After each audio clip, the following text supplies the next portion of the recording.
Tonight, the White House vehemently defending, asking the FBI to deny reports of communications between Trump campaign associates and Russians known to U.S. intelligence. The administration's intense pushback follows CNN's exclusive reporting of the White House request. Senior administration officials insisting it only asked for the denial after a top FBI official himself volunteered that the New York Times story on those communications was inaccurate. White House officials, who asked not to be named, today outlined their timeline of events, saying the conversation happened on February 15th after a 7:30 a.m. meeting led by White House Chief of Staff Reince Priebus. FBI Deputy Director Andrew McCabe asked Priebus for 5 minutes alone after the meeting ends. This according to senior administration officials, and called the reports linking Trump campaign advisors to Russia, quote, total BS. Priebus, the White House says, asked McCabe, quote, can we do anything about it? And whether there is something the FBI can do to, quote, set the record straight. Later, in separate conversations, McCabe and FBI Director James Comey tell Priebus the FBI cannot comment on the reports. Priebus then asks Comey if he can cite McCabe and Comey as, quote, top intelligence officials in pushing back on the story himself in TV interviews last Sunday, which he did.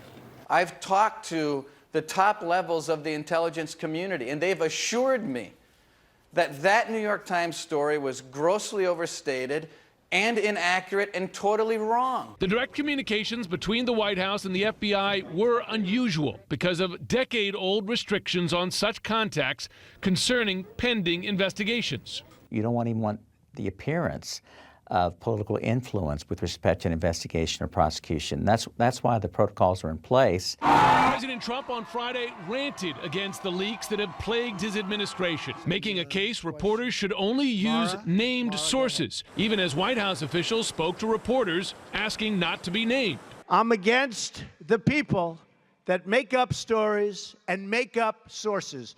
They shouldn't be allowed to use sources unless they use somebody's name. Let their name be put out there. Let their name be put out. A source says that Donald Trump is a horrible, horrible human being.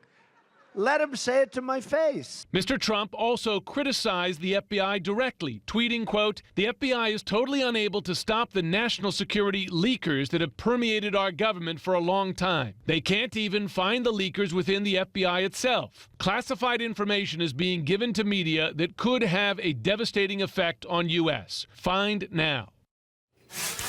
We learned today that at Friday's briefing to members of the intelligence committees, both the Senate and the House, a congressional source tells CNN that FBI Director James Comey did not dismiss the existence of any communications between Russians and Trump advisors. Fact is, the FBI is still investigating the significance of these contacts, as are the House and Senate intelligence committees. So when Reince Priebus there makes that broader denial that there's nothing to these reports whatsoever of communications, that contradicts the fact that there are, in fact, ongoing investigations, FBI and 2 on the Hill as well.